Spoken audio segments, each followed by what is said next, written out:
Hello everyone, your girl Tay here, and I'm bringing you another Let's Talk Wild podcast episode. Today is February 8th, 2024, and this is episode 57, Animals in Sports, the Wildlife Super Bowl. Football is America's favorite sport, and the Super Bowl kicks off, pun intended, in a couple of days. To get everyone ready for the game, for this week's episode, I'll talk about different species of animals and what football player positions they will have in the Wildlife Super Bowl.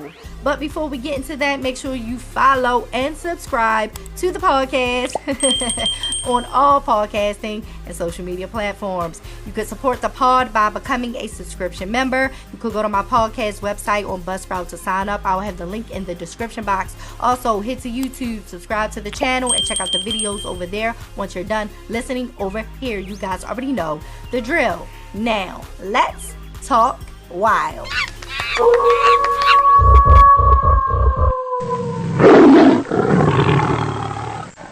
Growing up, I don't remember watching a football game in our house. I don't remember going to a Super Bowl party. Like, our household was a boxing household. Still to this day, I run my house as a boxing household. Okay, boxing is my favorite sport. I can't help it.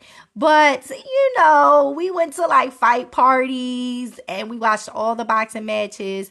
I didn't get into football until I became a teenager and started dating and started understanding, the type of things that men, enjoyed. And football was one of those. I'm from Baltimore, so my favorite team would be, the hometown heroes. Okay, the Ravens, Birdland, period. The AFC North champions, okay? We had 4 teams in our division, and we were the best, okay? Now, we did lose in the playoffs against the Chiefs, who are headed to the Super Bowl. Now, this year's 2024 Super Bowl 58 will be held in Vegas on Sunday, February 11th.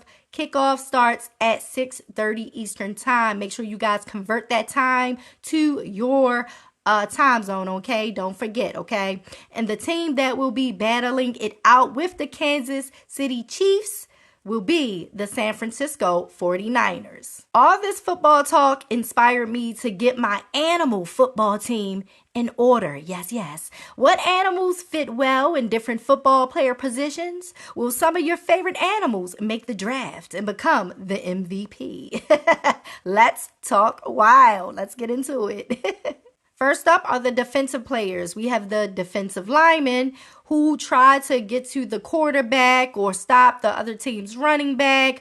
These guys are big boys. So the Rhino will fill this position. They can weigh over 4,000 pounds, and their skin consists of layers of collagen, which is very thick and stiff. The thickness protects the rhinos from attacks, but it's still sensitive. They can sunburn easily, so they roll around in the mud to prevent it. And the defensive linemen, they're big and they seem even bigger with the football gear on, but they're sensitive too. I feel like, they may seem intimidating, but once they, back in the locker rooms, honey, back home, take all of that football gear off, they're pretty chill guys. They're cool, sweet, sensitive, it just looks intimidating on the football field because that's where all the animals are, okay? We getting into it. So yeah, that's what they remind me of, like the rhinos, But yes, we have the rhinos for our defensive linemen.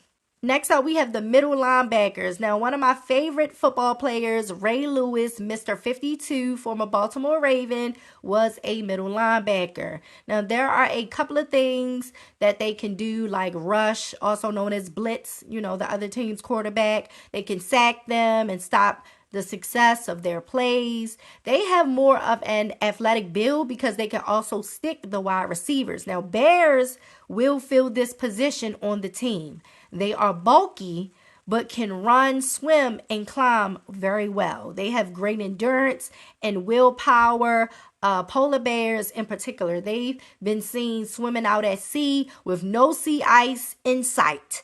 but they keep moving, trying to, find food, find a place to, hunt, because global warming, honey, the seas temperatures are growing and rising, so the sea ice is melting, and that's what they use to hunt, the sea ice. So polar bears are just doing what they need to do, honey. They still out here trying to thrive and continue the legacy, even mating with other species of bears, making hybrids. Okay, we're gonna get into that another podcast episode, but yes, that's what the middle linebackers do for me. That's what they remind me of. You just watch them, because when they're on the hunt, honey, it'll end badly for the opposing team. Just like a bear, you don't want to be on the other end of that. Okay, you don't.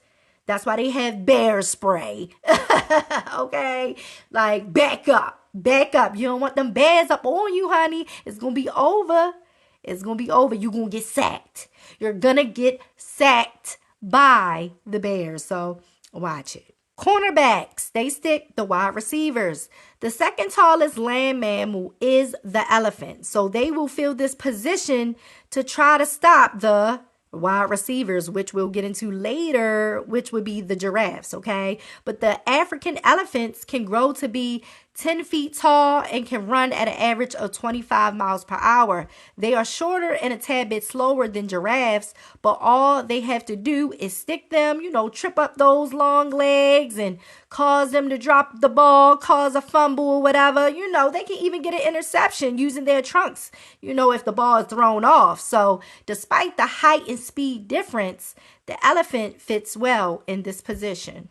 The safeties, they control the back of the field, ensuring no long yard plays are successful. The wolf will fit well in this position because they have great senses and are very observant. Scientists from the Misery Research Institute, I know I just said that name wrong, the Misery, I know I said it wrong, Research Institute at the University of Veterinary Medicine, Vienna, have done research that suggests that wolves observe one another more closely than dogs and are better at learning from one another and are better problem solvers. Wow, who would have thought? I mean, come on now. Y'all, this is the type of things we should already know, honey. The dogs get domesticated. They be relaxing, chilling. They don't know what's going on. They be like, huh? What's going on? I'm a dog. I'm living my best life. The wolves is like, we out here in the wilderness. We got to stay observant. I need to know what's going on, because at any given second, something can happen to me. Nobody's going to take me to the vet, okay? Get me fixed up. So we got to be observant out here, making sure we holding it down, okay? So if you tell that to a wolf, you tell them to hold it down. Hold the back down. I need my safety. in the back. They'll have their ears up, eyes locked, paws in the dirt, and ready for whatever. Before we get into the offense and special positions, make sure you're subscribed to Let's Talk Wild on YouTube and on all social media and podcasting platforms. You can support the pod by signing up and becoming a member. You can go to my podcast website on Buzzsprout to sign up. I'll have the link in the description box. Now, let's crawl back into the show. Cue the animals.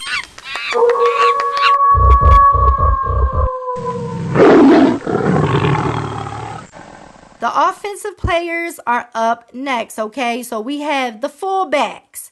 They are primarily used for blocking to protect the quarterback. The Walrus will fill this position, tusk and all. Now, their tusks are large canine teeth. They aren't used for digging. They are used in battle against other walrus males during the breeding season. When two males come together, they'll raise and turn their heads sideways to show their tusks. The walrus with the smaller tusks will move away. Like, they don't want no beef. They don't want no problems. They're going to move along. Now, if the males have similar sized tusks, they will fight. Now, only the best will fight the best. They want full-on tusk battle, okay? They want great battle, great adversary to fight them. That's some warrior stuff right there. Come on, Walrus, you better come through, okay? Now, they can be very territorial, so if the quarterback is a part of their territory, honey, the Walrus will protect. And if they have to stab an opponent with his tusks, so be it. So, yeah, you might want to watch them when you got them out on the field playing, okay? Yeah. We need mouth guards, please. Ref, come on. We need somebody off the side. Bring in the mouth guards, please. Thank you. Thank you. Next up are the offensive linemen. Now, they protect the quarterback and open up holes for the running back, to run through, right? Hippos are going to hold this position because they have the bulkiness. The males can weigh over 9,000 pounds. Hippos are not to be played with, okay? I did a whole podcast episode, the Colombian hippos, Pablo Escobar, his cocaine hippos. Honey, you want to go back? I'll have it linked below. But yeah, hippos are not to be played with. And just like the defensive lineman rhinos, their skin is thick, but ding, ding, ding, sensitive. They can get sunburned easily also. So if the game is on a sunny day, it might not be too good, good for them. Straight out there in the heats, no. Now, we don't want our linemen down like that. So we going to have a little something. We need a little rain, a little drizzle. We need a little bit of mud out there. Okay, we don't want it beaming down, on their skin, making them, not up to par for playing, okay? Because we don't want to bench them, okay? This is the Super Bowl. We need all of our players, period, okay? Okay. Wide receivers catch the ball. And I know it might sound crazy what I'm about to say, but for this position, we'll have the giraffe. They are the tallest mammals on land. The males can range from 16 to 18 feet tall. So catching a football high in the air would be easy for them. They can run over 35 miles per hour. So the neck will help catch the ball, right? And the legs will gallop them to a touchdown. Tight ends are like bigger wide receivers. They have a little more bulk so they can block also. So I'll give this position to the moose. They are 6 feet tall on 4 legs, but when they stand on their hind legs, they can stand to be 9 feet tall. They can run up to 35 miles per hour, very close to the wide receiver giraffes. They are bulky, weighing over 1,000 pounds, and their antlers would be a great blocking mechanism, man. Can you imagine it? Absolutely.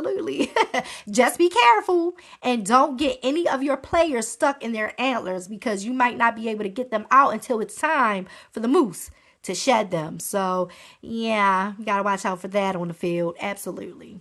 The running back runs the ball. So, of course, the cheetah, the fastest land animal, will hold this position. They can accelerate from 0 to 60 miles per hour in less than 3 seconds. Their slim body is built for speed, so dodging tackles will be a breeze with them on the team.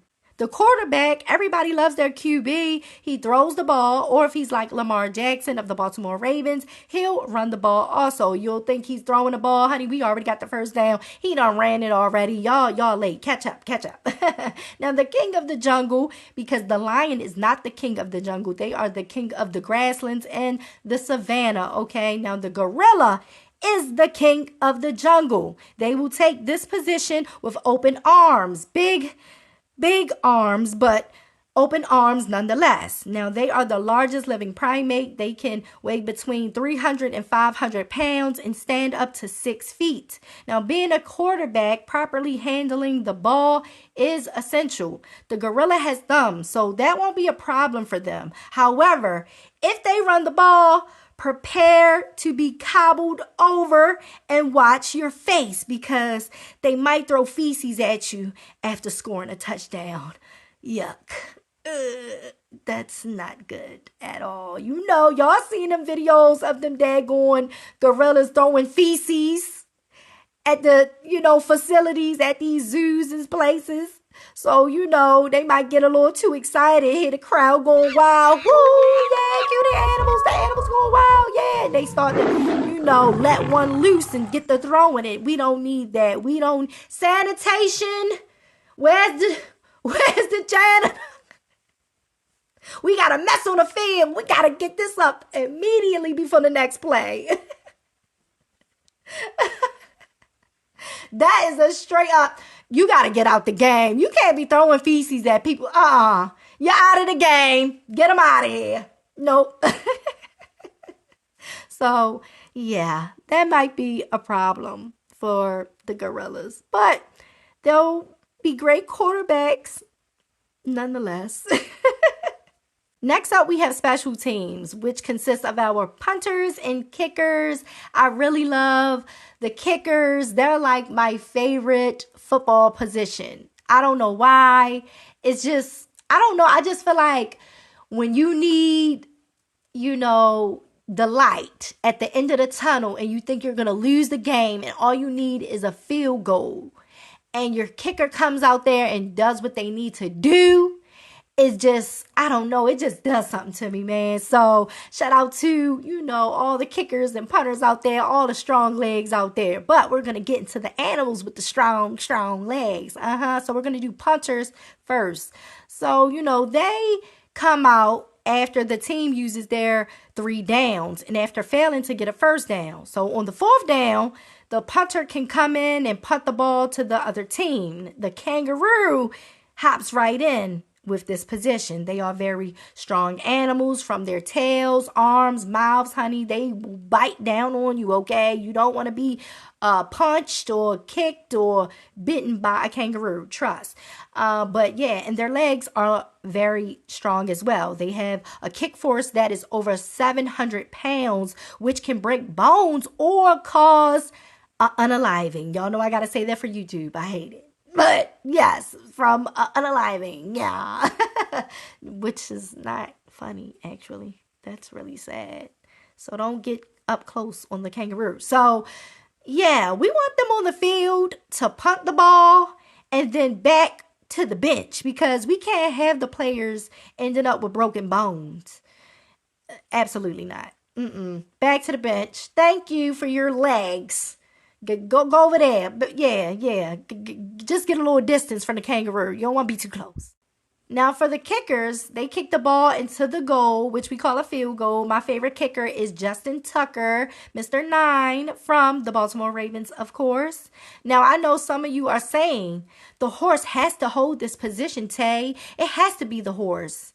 Well, actually, for the Let's Talk Wild Super Bowl, the zebra is our kicker because they have the strongest kick, having close to 3,000 pounds in force. They are known to unalive lions just by kicking them. So just like the kangaroo, let's get them on the field to kick and then back on the bench.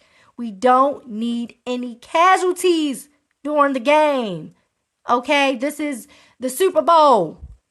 We is not trying to have players out of the game. We need everybody that we can get, okay? Period. And regarding the MVP, I'll give it to all of these animals because having the abilities they do is amazing. For all the football fans, I hope you guys enjoyed the episode. And for those who don't really care about the sport, I hope incorporating animals made it more interesting and fun for you. What's your favorite football team, player, and or position? Let me know. And did any of your favorite animals make it to the Wildlife Super Bowl? Leave a comment and let me know how you feel about today's topic, animals in sports, the Wildlife Super Bowl. Leave a comment, follow, and subscribe to the podcast on all podcasting and social media platforms. Don't forget that you can now support the podcast by joining the monthly membership subscription. You could go to my podcast website on Buzzsprout to sign up. I'll have the link in the description box. Love yourself, one another, your pets, and the animals. I'll talk to you guys next week. Bye.